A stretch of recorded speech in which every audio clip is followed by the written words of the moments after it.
That song really says it all in terms of, if we can just grasp that, it says it all. That's really what I'm trying to do every Sunday, is to speak about that. I just try to come at it from different angles. But really, if I can stand here and say, there's only one power, don't you know? And then say, all right, let's take the offering. That's what I want to do. Because that's really it. No matter what we call it, there's only one power. That is the crux of this teaching. And that one power shows up everywhere, every way, all the time. And it just seems like as human beings, we have to remind ourselves over and over and over again of that truth. And that's what this program is about. That's what this abundance program is about, reminding ourselves of that one truth. I had a friend years ago that when I was just about ready to graduate the School of Ministry, he said, well, Sean, you're going to be out there selling the great intangible. That's exactly what this is, selling the great intangible. This great intangible thing called spirit, this invisible power that I'm going to try to put in people's hearts, heads, living this every single Sunday.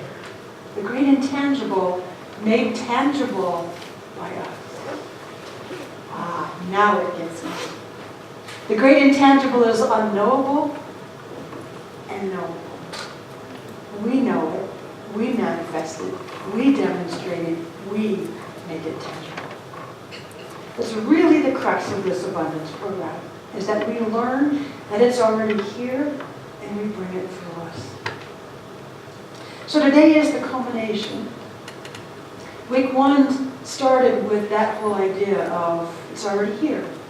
Unlimited abundance was the name of that week.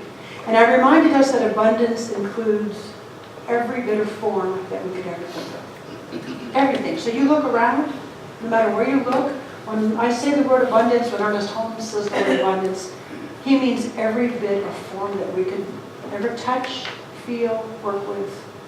It includes relationships, it includes health, it includes our homes, it includes our money. Everything is just an exchange of energy. It's the great intangible brought into tangible form in our human life. And in that reminding us that it's already here, the next week was we have to release the boundaries. We have to release the boundaries that say maybe it's not already available to me. Maybe I'm not worthy of having good things in life. Maybe my old teaching from well-meaning parents and religious institutions have put some blocks in my way, and maybe, just maybe, I'm ready to release them. It's up to us, because we're the ones who have the blocks installed, and so we're the ones who have to release them. In week 3, last week, we talked about tools, but before I recap that, Richard, let's go to the micro-macro picture. That's how it looked to me. That we're not separate from this thing that created us, that we are actually the microcosm, the little tangible piece of the great tangible macrocosm.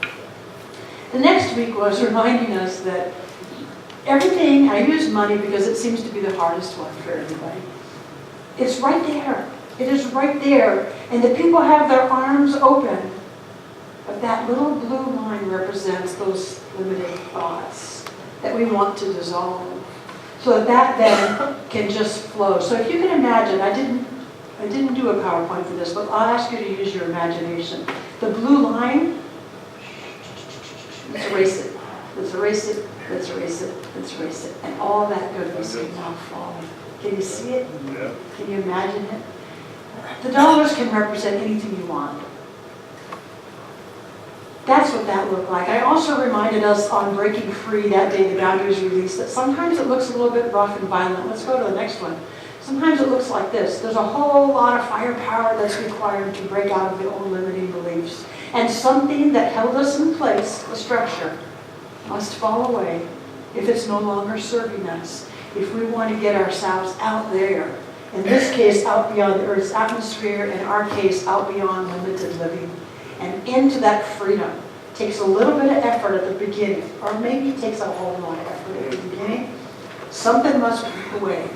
That's what that looked like. And last week I talked a lot about our tools, and it was called Learning to Fly. Learning to Fly meaning just our tools, and here's what I gave us.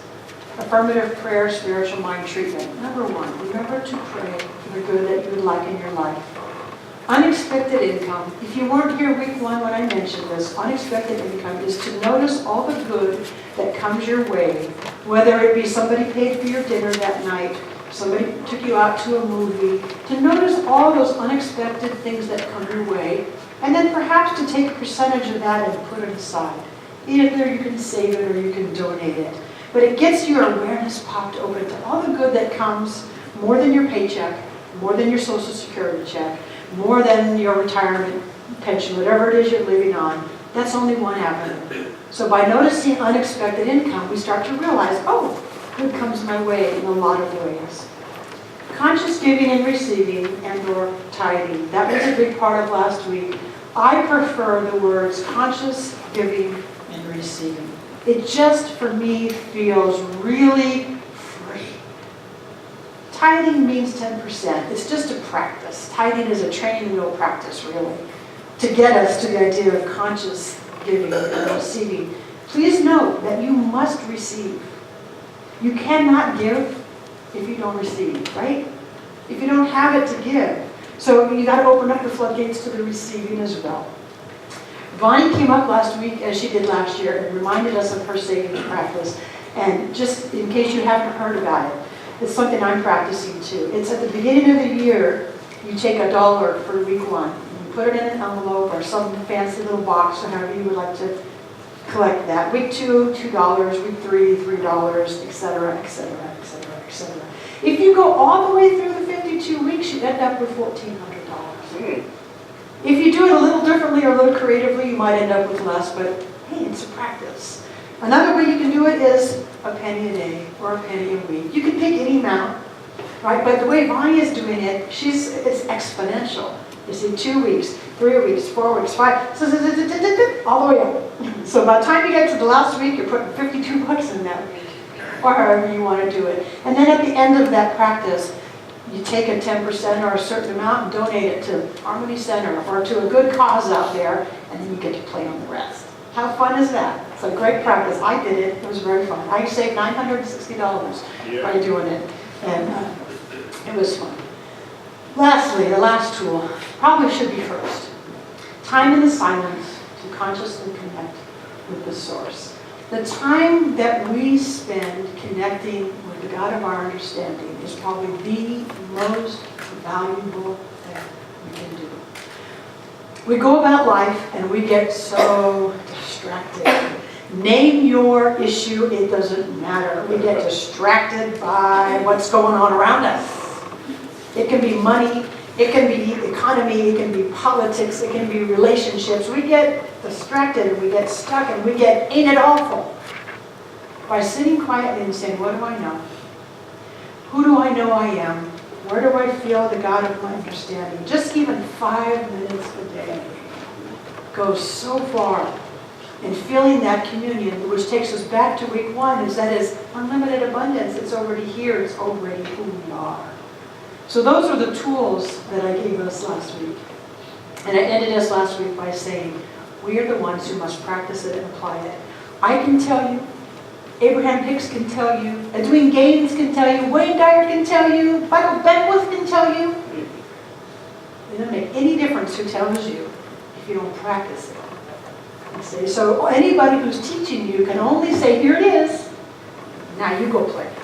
So that's where the rubber really hits the road. Are you going to apply it? Are you going to play? Are you going to remember that abundance is a state of consciousness, first and foremost? Grab onto that. Abundance is a state of consciousness, first and foremost. Where's my magazine? I didn't bring it. All right, Richard, well, go ahead and put my next slide up. I was going to read this to you first, but I didn't, I don't have my book. This was from Roger Teal, one of the ministers at Mile High. And I'm going to read it out loud. It is essential to create total congruence within the abundance consciousness. One who truly and genuinely knows that they live, move, and have their being in limitless abundance will automatically enter into the joy of sharing from their overflowing good. Stop right there for just a second. It goes right back up to one who truly and genuinely knows the